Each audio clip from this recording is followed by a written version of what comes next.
It's July 15th, and on this day in 1983, Sega and Nintendo kicked off the Japanese era of console gaming. Video games had their genesis in the US, and the first consoles in the world were all American in origin.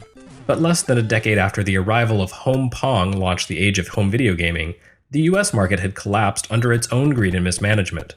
But everywhere else in the world, the medium was only just beginning to take off as the American market collapsed. And on July 15, 1983, the Japanese console industry launched in earnest as two of the decade's biggest players, Sega and Nintendo, debuted their first consoles. It's actually pretty incredible that both companies would enter the business on the exact same day.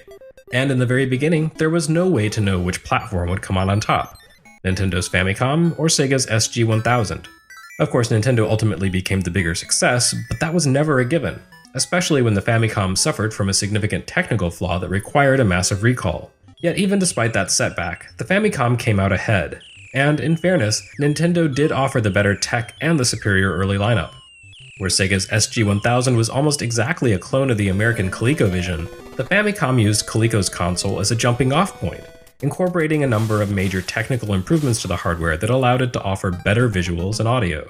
Plus, where Sega launched with a handful of minor arcade titles, Nintendo came out swinging with some real heavy hitters. Great-looking ports of their arcade smashes Donkey Kong, Donkey Kong Jr., and Popeye, which were followed up in the coming months with some excellent sports and general interest titles like Pinball. Within a year, Famicom had netted the enthusiastic interest of third parties, which resulted in an explosion of content, buoyed by inimitable masterpieces like Super Mario Bros. And The Legend of Zelda. Meanwhile, Sega revamped its hardware to be more competitive, which ultimately resulted in the SG-1000 Mark III, better known in America as the Master System. But console wars are for chumps. On July 15, 1983, everybody who loves video games won. For US Gamer, I'm Jeremy Parrish. Please join us again tomorrow for another day in video game history.